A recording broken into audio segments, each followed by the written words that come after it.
એવું તો હું શું કરું કે મહારાજ અને સ્વામી દાદા રાજી થઈ જાય? સ્વામી દાદાએ કીધું છે કે રોજ પ્રે કરીને સૂઈ જાઉં, પણ હું રમીને અને સ્ટડી કરીને થાકી જાઉં છું, એટલે મને બહુ ઊંઘ આવી જાય છે અને મારું મન ના પાડી દે છે.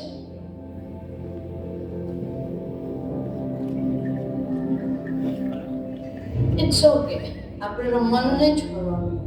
આજ તો એ જ છે રમવાનું. સ્વામી દાદા આપણને થોડી રમવાની ના પાડી છે. મોટા થઈને આપણે આ ભગવાનની જે ભક્તિ કરીશું. વાત તો સાચી છે. ના ભાઈ ના, એવું નથી. સ્વામીજી હંમેશા કહે છે કે આપણે એક ડગલું ચાલવાનું છે, બાકીના 99 પગલાં સ્વામીજી આપણા તરફ ચાલશે જ. જો આપણે પ્રે કરવાનું સ્ટાર્ટ કરશું, માઇન્ડ સાથે ફાઇટ કરશું, તો ભગવાન આપણા પર રાજી થશે અને એમના ફેવરેટ ગીત બનાવશે. તો એક ડગલું એટલે શું? આ એક ડગલું એટલે સ્વામી દાદાને રાજી કરવા માટે એમની ભક્તિ કરવી, માઇન્ડ સાથે ફાઇટ કરીને એમની આજ્ઞા પાડવી. હા, વાત તો સાચી છે, પણ ના ભાઈ ના, કઈ સાચી વાત નહીં. અત્યારે તો આપણે રમવાનું, જમવાનું, મમ્મી પપ્પાને હેરાન કરવાના અને સૂઈ જવાનું. આવું ના હોય. આ ટાઈમ છે બેઝ કમ્પ્લીટ કરવાનો. આજે તો રામનવમી અને હરિનવમી છે. રામનવમી અને હરિનવમી એટલે ભગવાન રામ અને ભગવાન સ્વામિનારાયણની હેપી બર્થડે. જો હું તને એક વાર્તા કહું ભગવાન રામના એક બેસ્ટ ભગતની. હા, કહો કહો. શું સ્પિરિચ્યુઅલ વાતો સાંભળવાની? આ બધામાં ટાઈમ વેસ્ટ કર્યા કરતા ચાલ કાર્ટૂન જોઈએ.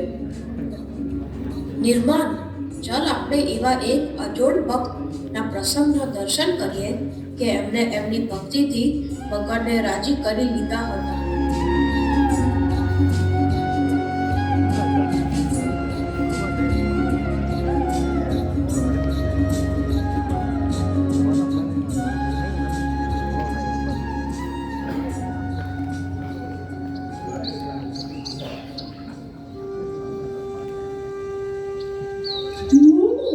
મુનિ અમારથી ના જાઓ.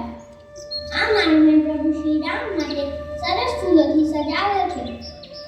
આ માળમાં પ્રભુ શ્રી રામ આવીને પાવન કરશે. માં, તમે કેટલા વખતથી આ કરી રહ્યા છો? તમારા રામ પ્રભુ ક્યારે આવશે? ભગવાન રામ આવી રીતે ના આવી જાય. તમે આ બધું છોડી દો.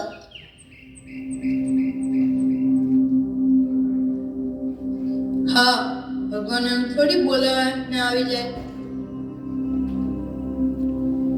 જો આપણે સાચા ભાવથી ભગવાનને બોલાવીએ તો ભગવાન આપણી વાત સાંભળીને જરૂરથી આવે જ. ચાલો જોઈએ આગળ શું થાય છે.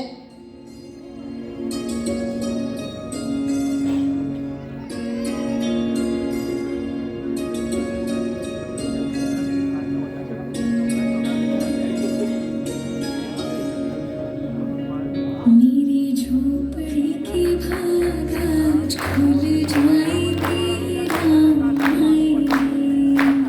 मेरी झोपड़ी की भाग आज खुल जाएगी राम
પ્રભુ શ્રી રામ નથી આવ્યા, પણ એ જરૂરથી આવશે.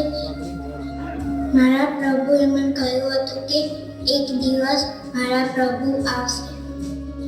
એમનું વચન ખોટું ના હોય, એટલે હું દરરોજ એમના સ્વાગતની તૈયારી કરું છું.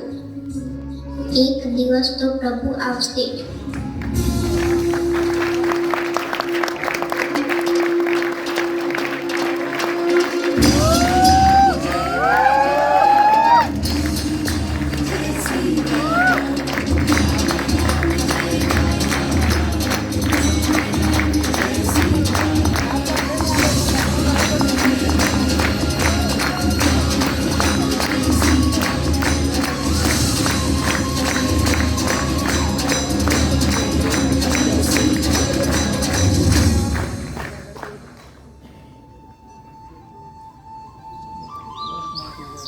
माता कौन जोवा हमारे माता सभी पासे जाऊँ छे, अમને ઘરનો માર્ગ આપ બતાવશો? કોણ છો તમે? હું કૌશલ્યા અને દશરથ નંદન રામ, અને આ મારા નાના ભાઈ લક્ષ્મણ છે.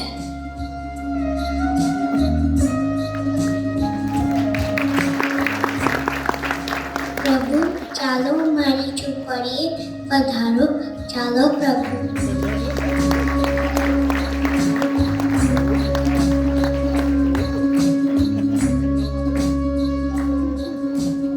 પ્રભુ આપ ખૂબ ચાલીને આવ્યા છો, આપને ભૂખ લાગી હશે ને? હા માતા, અમને ખૂબ જ ભૂખ લાગી છે. હું હમણાં જ ફળ લઈને આવું છું.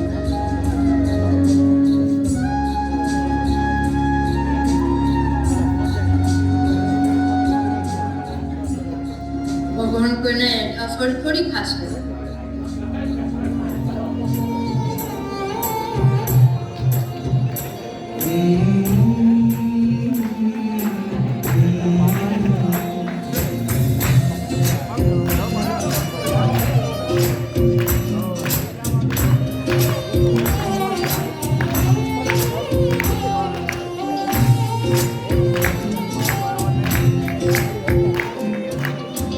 झूठे फल शबरी के खाए, झूठे फल शबरी के खाए, झूठे फल शबरी के खाए, झूठे फल शबरी के खाए, अब विधि साथ बताई, सबसे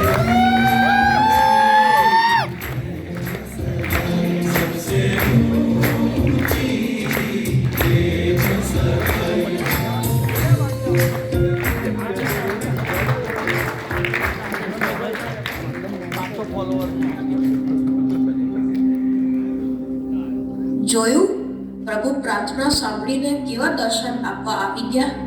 પ્રભુ બીજી કશી વસ્તુથી નહીં, પણ ભક્તિથી રાજી થઈ ગયા.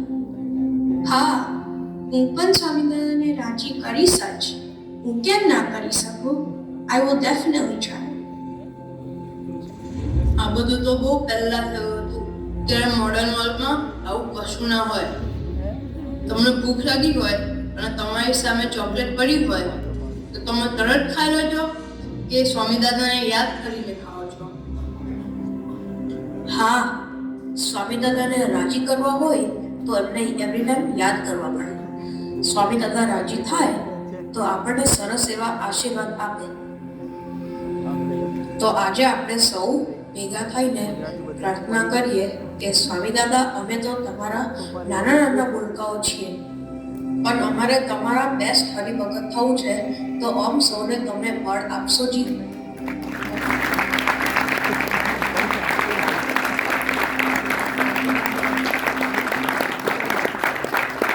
ભૂલકાઓએ સરસ મજાનું દર્શન આપણને કરાવ્યું કે ભગવાનની ભક્તિ કઈ રીતે